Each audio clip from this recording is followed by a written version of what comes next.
오늘 읽은 본문은 우리가 10장에서도 보았던 본문이 그대로 기록되어 있습니다. 고넬료 사건을 지금 반복해서 진술하고 있습니다.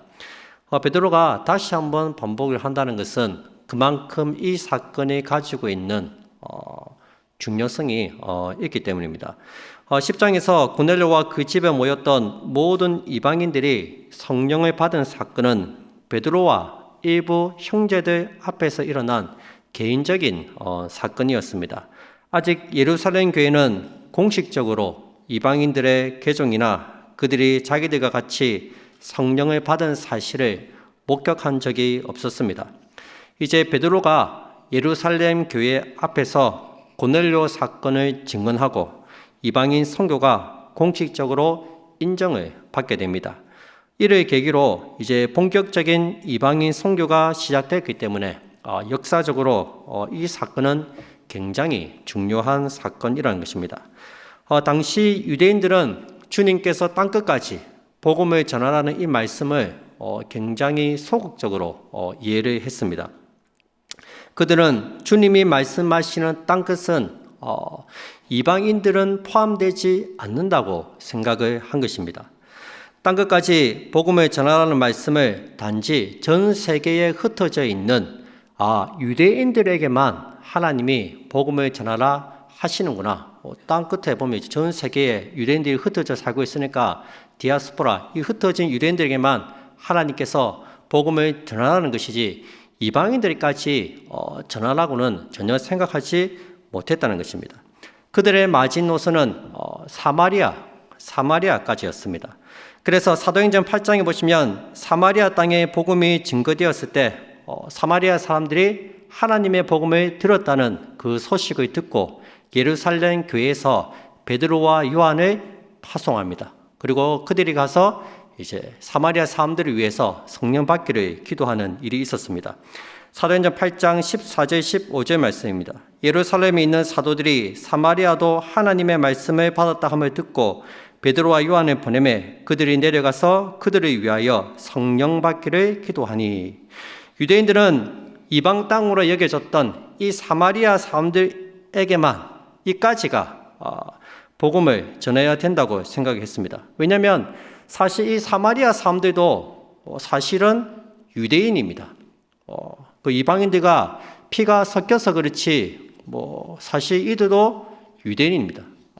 그래서 이 사마리아 사람들이 복음을 들었다는 소식을 듣고 이제 사도들을 보내서 그들에게 성령 받기를 기도한 것입니다.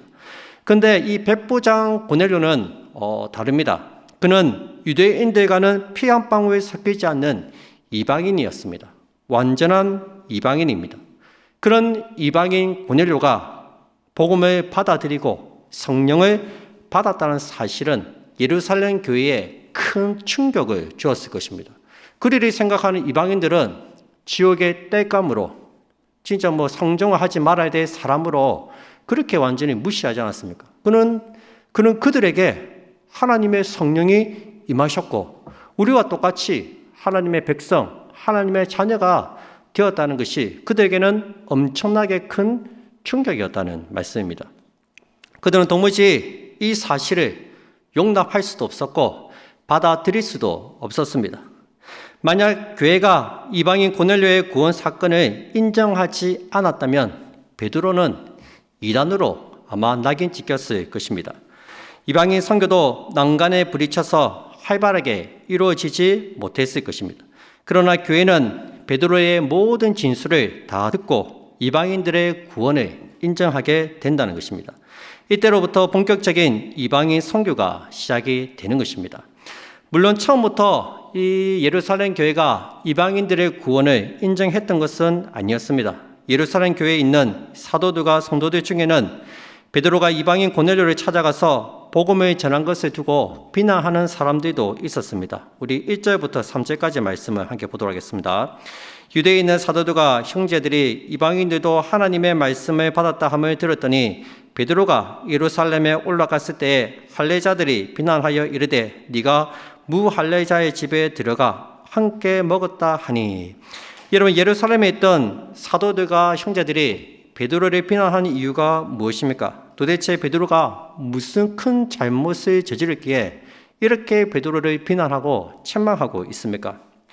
그들이 비난한 것은 베드로가 너는 왜 이방인들에게 복음을 전했느냐? 왜 이방인들을 구원의 길로 인도했느냐? 그것이 아니었습니다. 그들이 비난한 것은 놀랍게도 왜 베드로가 이방인인 자신들의 정통과 관습을 깨고 무할레자의 집에 들어가서 같이 식사를 했느냐 하는 것이었습니다. 왜 할례받지 못한 무할레자의 집에 들어가서 그들과 식사를 했느냐는 것입니다. 다시 2절 하반절에 보시면 할례자들이 비난하여 이르되 네가 무할례자의 집에 들어가 함께 먹었다 하니, 당시 유대인들에게 중요한 것은 자신의 정통과 관습이었습니다. 할례를 받았느냐, 할례를 받지 않았느냐, 이것이 굉장히 중요했습니다. 초대교회 사도들과 성도들은 이방인이 그리스도인이 되려면 먼저 유대교로 개종을 해야 된다고 생각했습니다. 우리가 하나님의 선택받은 선민인데 우리처럼 유대인이 된 다음에 그 다음에 복음을 듣고 예수님을 믿어야지 우리와 같은 하나님의 자녀가 될 수 있다, 그렇게 생각을 한 것입니다. 그래서 이방인 그리스도인들에게 계속해서 할례를 받으라고 말하고 있는 것입니다. 이들은 구원의 조건으로 할례를 주장한 것이다. 우리와 같이 선민이 되어야지, 너희도 우리와 같이 유대인이 먼저 된 다음에 그 다음에 복음을 듣고 예수님을 믿어야지 하나님의 자녀가 될 수 있다는 말입니다. 그래서 유대인들은 이방인 그리스도인들에게 할례를 받아야 한다는 것을 끊임없이 강조하는 것입니다. 우리가 바울 서신을 봐도 늘 이 싸움입니다. 할례를 했냐 안 했냐, 늘 이 싸움으로 이렇게 이루어지는 것을 보게 됩니다. 당시 초대교회는 할례를 받아야 그리스도인이 될 수 있다는 측과 할례 없어도 누구든지 그리스도인이 될 수 있다는 이 두 가지 견해가 굉장히 중요한 논쟁거리였습니다. 그런데 이 논쟁이 해소되는 것이 바로 고넬료 사건이라는 것입니다. 고넬료와 그의 가족들은 할례를 받지 않았습니다. 그런데 베드로가 그들에게 세례를 주었고 그들에게 성령이 임하는 것을 보고 그들을 그리스도의 공동체로, 한 가족으로 받아들였다는 것입니다. 이것을 두고 예루살렘 교회가 유대인들을 비난했던 것입니다. 베드로를 비난했던 것입니다. 그들을 보기에 베드로가 넘지 말아야 할 선을 넘게 된 것이죠. 그들은 하나님의 말씀보다는 유대교의 정통과 관습을 더 중요하게 생각했습니다. 여러분, 구원을 받는 데는 아무런 조건도 아무런 자격도 필요가 없습니다. 누구든지 예수님을 믿기만 하면 구원받아 하나님의 자녀가 될 수 있습니다. 우리 역시 유대인이 아니지만 예수님의 믿음을 통해 하나님의 자녀가 되었지 않습니까? 아무런 조건이 없어요. 아무런 이유가 없습니다. 누구든지 믿기만 하면 구원받는 이 놀라운 복음, 이 복된 소식을 우리가 온 세상 사람들에게 전해야 되지 않겠습니까? 아마도 베드로는 이런 유대인들을 보면서 몹시 답답했을 것 같습니다. 그런데 이런 유대인들의 모습은 사실 며칠 전에 이 베드로의 모습과 별반 다르지 않습니다. 그 역시 환상을 보았을 때 유대인의 음식법 때문에 부정한 짐승을 먹으라는 이 하나님의 명령에 온전히 순종하지 못했습니다. 이제 베드로는 욥바 비장의 집에서 기도하다가 본 환상으로부터 시작해서 차례대로 고넬료 사건을 상세하게 설명하기 시작합니다. 4절 이하에 나오는 말씀은 바로 앞 10장의 내용과 별반 다르지 않습니다. 우리가 보면은 똑같은 이야기를 지루하게 반복하고 있는 것 같습니다. 그러나 그 사건을 다시 말하는 베드로에게는 분명한 의도가 있었습니다. 베드로가 다시 이 이야기를 차례차례 하나하나 설명하는 것은 오직 한 가지 사실을 밝히기 위해서입니다. 그것은 바로 이 일이 하나님이 하신 일임을 밝히기 위해서입니다. 사실 그때는 이 하나님께서 왜 보자기 환상을 보여주시고 왜 이방인 고넬료의 집으로 보내시는지 전혀 몰랐습니다. 그런데 고넬료 가정에 성령이 임하는 것을 보고 그 집안 사람들이 구원받는 것을 보고 마침내 이방인들을 구원하시고자 하는 이 하나님의 뜻을 깨달은 것입니다. 그래서 그는 말끝마다 이 일이 하나님이 하신 이름을 덧붙입니다. 큰 보자기에 든 부정한 음식을 먹은 것을 두고도 9절에 보시면 하나님께서 깨끗하게 하신 것을 네가 속되다 하지 말라 하셨다. 하나님께서 먹으라고 하셨다는 것입니다. 고넬료 집에 사람이 왔을 때도 나는 가고 싶은 마음이 없었는데 성령이 나더러 그 사람을 따라가라 해서 내가 따라갔다 얘기합니다. 12절입니다. 성령이 내게 명하사 아무 의심 말고 함께 가라 하심에 이 6 형제도 나와 함께 가서 그 사람의 집에 들어가니 성령께서 나를 고넬료 집으로 보내셨다는 것입니다. 그런데 가서 들어보니까 이 고넬료가 베드로를 부른 이유도 자기가 부르고 싶어서 부른 게 아니라 하나님께서 베드로를 청하라고 말씀해서 불렀다는 것입니다. 13절입니다. 그가 우리에게 말하기를 천사가 내 집에 서서 말하되 네가 사람을 요바에 보내어 베드로라 하는 시몬을 청하라. 하나님께서 베드로를 불러오라고 말씀하셔서 내가 너를 불렀다는 것입니다. 뿐만 아니라 베드로는 분명한 하나님의 역사도 보았습니다. 베드로가 말을 시작할 때 우리에게 임한 성령이 고넬료의 가정에 임하는 것을 본 것입니다. 15절 말씀입니다. 내가 말을 시작할 때에 성령이 그들에게 임하시기를 처음 우리에게 하신 것과 같이 하는지라. 보시면 처음 우리에게 임하셨던 것처럼 성령이 임했다고 말합니다. 우리와 동일한 방법으로 임하셨다는 것입니다. 여러분, 처음 성령이 임하셨을 때가 언제입니까? 오순절날이죠. 마가 다락방에 처음 성령께서 임하셨습니다. 그때 성령께서 임하시고 이제 그곳에 모인 그들이 하나님의 백성이 되었고 그의 사랑하는 자녀들이 되었습니다. 동일하게 고넬료의 가정에 임하신 성령은 이방인들의 오순절이었습니다. 이방인들에게도 성령이 임하심으로 그들 역시 하나님의 자녀가 되었음을 보여주는 표징이라는 것입니다. 하나님께서 이방인들도 유대인들과 동등하게 그의 가족으로 맞아 주셨다는 것입니다. 어떤 분들은 이 본문을 보고 이거는 세컨드 블레싱이다. 한 번 더 성령을 받아야 된다. 그렇게 이야기하시는 분이 있는데 그는 전혀 상관이 없는 거예요.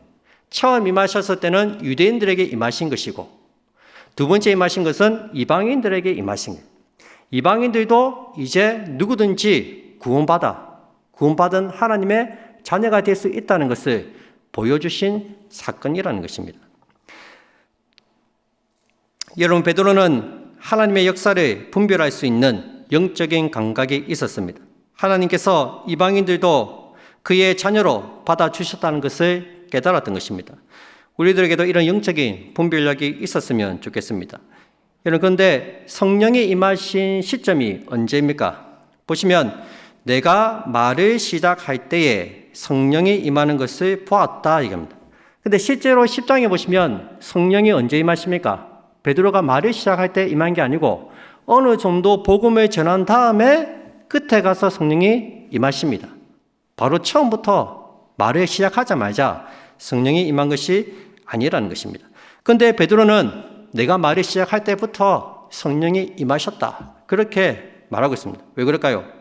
아마도 베드로는 제일 처음 보자기 한 상을 보고 하나님께서 깨끗하게 하신 것을 네가 속되다 하지 말라는 이 말씀을 듣고 고넬료 가정에 임하신 성령을 보고 이 모든 이들이 하나님이 주도권을 지시고 행하신 이름을 깨달았기 때문에 이 모든 것을 다 종합해서 보니까 야, 이거 하나부터 끝까지 하나님이 다 하신 일이구나. 이미 하나님이 고넬료 가정에 말씀을 주시고 이들로 하여금 말씀을 들을 수 있는 마음 상태를 준비하게끔 하셨구나. 그 사실을 깨달았던 것입니다. 그래서 그는 말을 시작하기 전에 성령께서 이미 그들에게 임했다고 밝히는 것입니다. 이런 보시면 이 고넬료 가정에 일어난 이 성령 강림 사건은 철저하게 하나님의 주도하에서 일어난 사건입니다. 이방인을 향한 선교의 문을 여신 분은 우리 하나님이십니다. 하나님의 주도로 선교가 이루어지고 있습니다. 성령께서 임하고 계십니다. 우리는 복음을 나 중심으로 이해합니다. 내가 믿었고 내가 결단했다고 이야기합니다. 아닙니다. 복음의 중심은 내가 아니라 하나님이십니다. 하나님께서 일방적으로 예수님을 이 땅에 보내셨고 예수님을 십자가에서 죽이셨고 3일 만에 예수님을 부활시키셨습니다. 다 하나님께서 하신 일입니다. 하나님께서 나를 하여금 믿게 하셨고 믿게 하셨죠. 믿어지게 하신 거죠. 내가 믿은 게 아니고 믿어지는 거죠. 나를 하여금 결단하게 하셨습니다. 내가 한 것은 아무것도 없습니다. 다 하나님이 하신 일이라는 것입니다. 여러분, 이번 주일이 우리 행복 나눔 축제 드디어 D-Day 날입니다. 여러분, 부신 가족들이 교회만 오면은 예수님을 믿습니까? 내가 그들을 잘 설득하면 그들이 예수님을 영접할까요? 여러분들은 설득당해서 예수님을 믿었습니까? 아니죠. 하나님께서 우리의 마음 가운데 감동을 주시고 감화를 주셔서 믿어지게끔 하셔서 저와 여러분들이 믿게 된 것입니다. 내가 믿은 게 아니고 하나님이 역사를 하신 거예요. 그래서 교회만 듣고 오면 끝이다. 아닙니다. 기도를 하셔야 됩니다.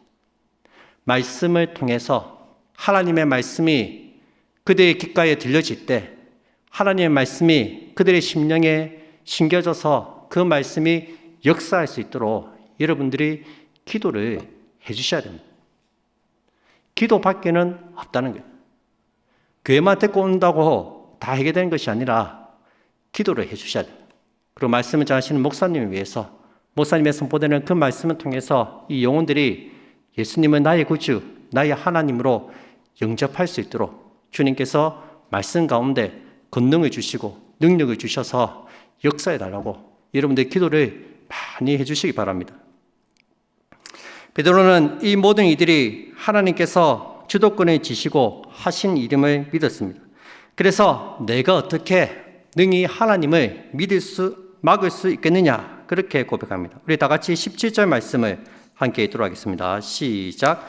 그런즉 하나님이 우리가 주 예수 그리스도를 믿을 때에 주신 것과 같은 선물을 그들에게도 주셨으니 내가 누구이기에 하나님을 능히 막겠느냐 하더라. 아멘. 누가 봐도 이 고넬료의 회심 사건은 하나님께서 다 하신 일입니다. 이것은 부인할 수가 없습니다. 고넬료 가정에 일어난 이들은 처음부터 끝까지 다 하나님이 하신 일입니다. 예루살렘 교회 성도들도 이 이야기를 처음부터 끝까지 다 들어보니까 이거는 진짜 하나님이 하신 일이구나. 그 하나님이 하신 이름을 인정하지 않을 수 없었습니다. 그들은 모두 잠잠해졌습니다. 이 일을 제기할 수가 없었습니다. 그들은 자신들의 생각을 뛰어넘어서 일하시는 하나님께 영광을 돌렸습니다. 우리 마지막 18절 말씀입니다. 다 같이 함께 18절을 읽도록 하겠습니다. 시작. 그들이 이 말을 듣고 잠잠하여 하나님께 영광을 돌려 이르되 그러면 하나님께서 이방인에게도 생명 얻는 회개를 주셨도다 하니라. 아멘. 이방인에게도 생명 얻는 회개를 주셨도다. 이제 교회가 공식적으로 이방인들도 복음을 들으면 누구든지 하나님의 자녀가 될 수 있음을 인정하게 되었습니다. 교회의 공의는 하나님의 섭리를 바르게 인식한 조치였습니다. 여러분 보십시오. 이 땅끝까지 복음을 전하는 이 모든 이들이 하나님의 계획대로 되어가고 있습니다. 이후에 예루살렘 교회가 적극적으로 이방인 선교에 동참하지는 않지만 하나님께서는 이미 이방인 선교에 최적화된 사람을 준비해 놓고 계셨습니다. 그 사람이 누구입니까? 사울입니다. 사도행전 9장 15절에 보시면 이미 하나님은 사울을 준비해 놓으셨어요. 주께서 이르시되 가라, 이 사람은 내 이름을 이방인과 임금들과 이스라엘 자손에게 전하기 위하여 택한 나의 그릇이라. 지금이 11장인데 이미 하나님은 9장에 이방인 선교를 위해서 일할 사람, 사역자를 준비해 놓고 계셨어요. 사울이 지금 다소에서 대기하고 있습니다. 하나님 부르실 때 가려고 대기하고 있어요. 사람만 있으면 됩니까? 교회도 있어야 돼요. 교회도. 사람을 파송할 교회도 있어야 되지 않겠습니까? 그 교회가 바로 어느 교회입니까? 안디옥 교회입니다. 이번 19절 이하, 우리가 이건 사도행전 11장 19절 이하가 다 누구 이야기입니까? 안디옥 교회 이야기입니다. 안디옥 교회. 이 안디옥 교회는 이방인 전도에 최적화된 교회입니다. 최초로 유대인이 아닌 이방인들을 중심으로 된 교회이기 때문입니다. 나중에 바울과 바나바가 이 안디옥 교회의 파송을 받아서 땅끝까지 모든 민족에게 복음을 전하게 되는 것을 우리가 보게 됩니다. 우리 하나님께서 일하시는데 이렇게 정확하게 일하십니다. 그냥 우연히 일하시는 게 없어요. 다 하나님께서 예루살렘 교회 공인을 받게 하시고 전도할 사람 이 사울을 준비해 놓으시고 파송할 교회까지도 다 준비하셔서 이방인 선교가 힘있게 땅끝까지 전해질 수 있도록 그렇게 일하고 있다는 것입니다. 하나님의 주도하에 이 모든 일들이 다 이루어지고 있는 것입니다. 우리가 할 일은 무엇입니까? 하나님의 하신 이름을 잘 알아야 되겠죠. 잘 분별해야 을 되겠죠. 어리석게 이 유대인들처럼 할례를 받았니 못 할례를 받았니 받지 않았느니 그런 정통과 간섭에 매여 있으면 하나님께서 일하시는데도 그 일하심을 보지 못할 수가 있다는 것입니다. 여러분, 하나님께서는 복음을 힘있게 증거하는 이 일을 주도하고 계십니다. 우리가 사도행전을 보면 이 하나님의 복음이 거침없이 전진하는 것을 봅니다. 그 무엇도 이 하나님의 복음을 막을 수가 없습니다. 어떠한 핍박과 고난도 복음을 막아서지 못합니다. 앞에서 우리 교회에 큰 핍박이 있었잖아요. 스데반의 죽음으로 큰 핍박이 있어도 교회의 복음은 계속해서 흩어진 자들을 통해서 전해졌습니다. 심지어 야고보가 죽고 베드로가 죽고 나중에 사도들이 순교해도 복음은 더 힘있게 증거되었고 마침내 로마를 복음으로 전복하게 됩니다. 복음의 능력은 그 무엇으로도 막을 수가 없습니다. 그래서 이 복음의 능력이라 할 때 능력을 헬라어로 두나미스라 합니다. 다이나마이트란 말이에요. 복음에는 폭발적인 힘이 있습니다. 어떤 나라, 어떤 민족이든 이 복음의 폭탄이 한번 떨어지면 엄청난 파괴력을 나타냅니다. 큰 부흥의 역사가 일어난다는 것입니다. 여러분, 그런데 이런 엄청난 복음의 역사를 막는 유일한 장애물이 하나 있습니다. 로마도 막을 수 없고 한라이나 핍박이나 쇠사슬도 막을 수 없는 이 복음을 막는 유일한 장애물이 있습니다. 그게 무엇입니까? 바로 나 자신입니다.